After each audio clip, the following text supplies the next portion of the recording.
สบายดีท่านผู้ชมยาสิทีมสิป้า2กินหน่อยแชนแนลเด้อเห็นว่าบ่ค่อยได้ลงก็ดีฮักแพงคือเก่าเด้อเจ้า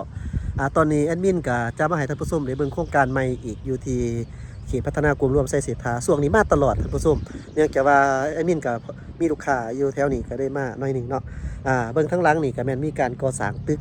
รู้สึกว่าตอนนี้เกี่ยวกับเรื่องการสร้างซาอยู่จุดขอบเขตที่รู้สึกมีความคึกคืนเป็นพิเศษเด้อมีได้โครงการก่อสร้างใหม่ขึ้นหลายแต่ตอนนี้แอดมินจะเอาไก่ๆแถวนี้ท่านผู้ชมได้เบิ่งกับบางจุดบางบ่อนเดี๋ยวเฮาเบิ่งนํกันเจ้าอยู่จุดขอบเขตบ่นี้ยังเป็นป่าหกอยู่แต่ว่าเขาไปทางในมันเต็มเบิดได้แต่ว่าอยู่บอนเดินนี่ซื่อๆเนาะแล้วมาบอนประตูโค้งทางเขาขี่เขามาบ่ฮอด4-500 เมตรนี่ท่านผู้ชมก็จะเห็นมีโครงการนี้เกิดขึ้นใหม่อีกเนาะ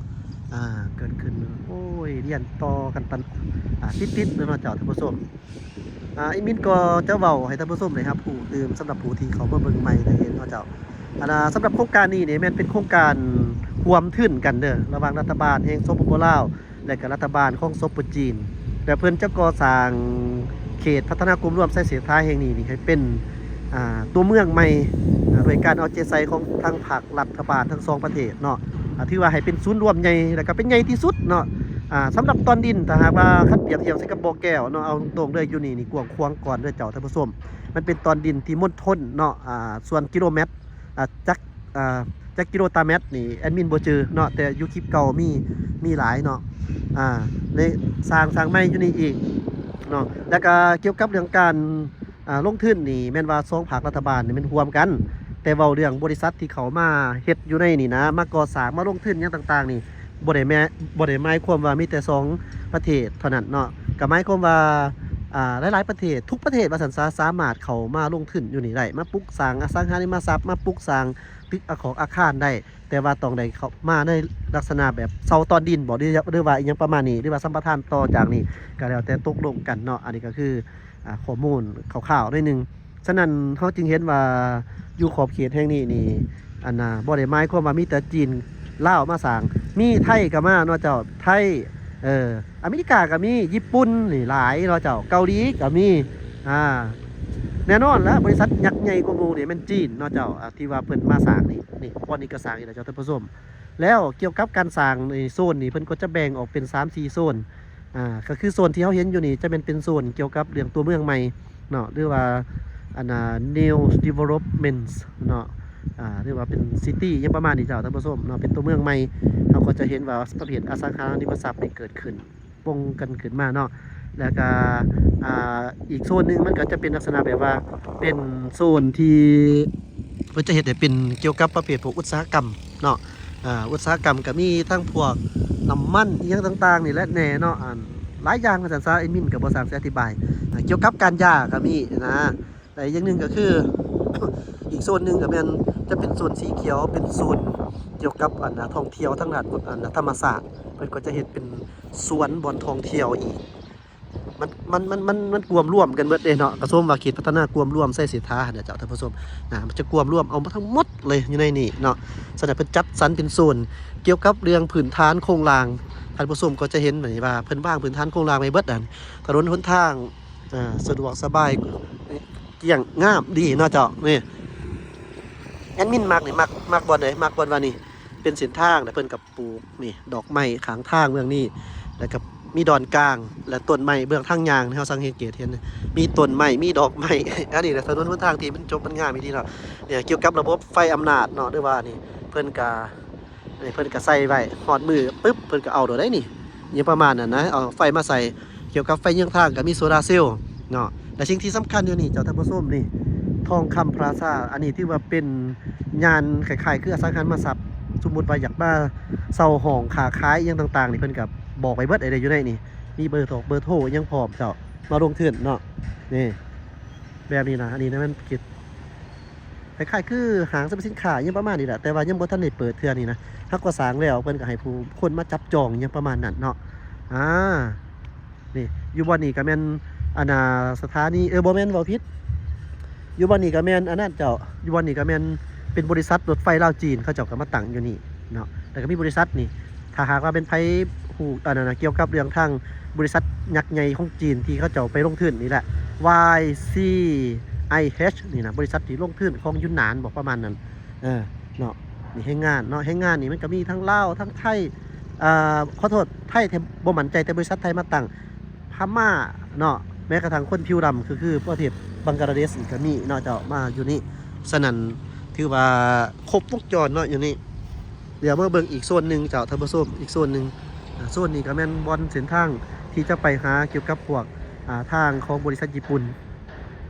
บริษัทญี่ปุ่นเขามาลงทุนมีหลายอยู่นี่นะเจ้าพวกผลิตสินส่วนของกล่องสินะของกล่องไทยหูปของ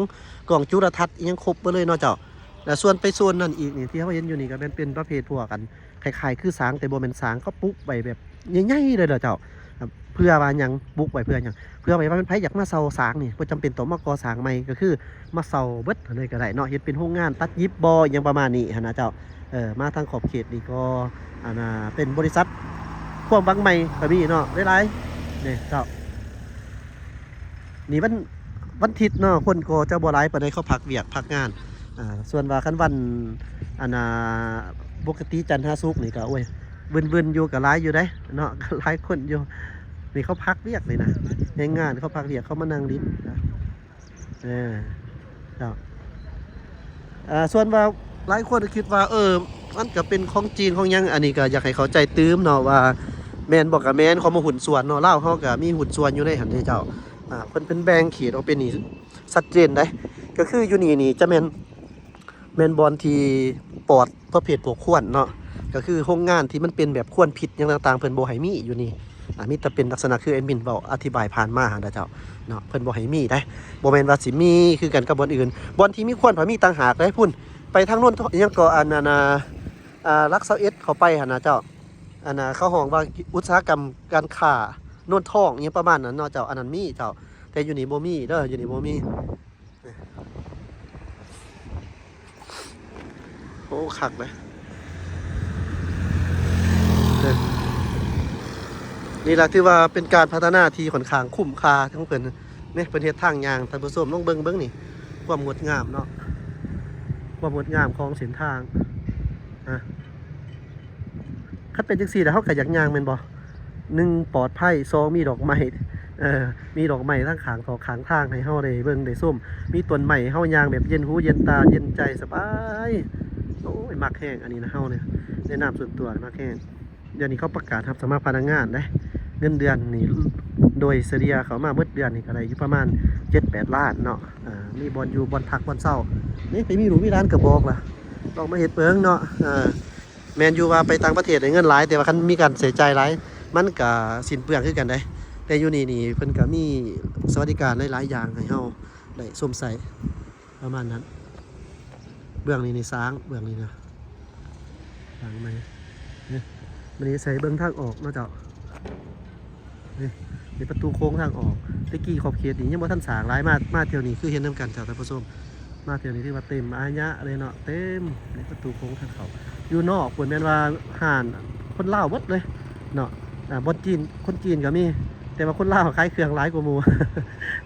เต็มอยู่แล้วกลางค่ำกลางคืนใครอยากกินแบบไรก็มีเบิดคือกันเนาะเจ้าดูให้งาน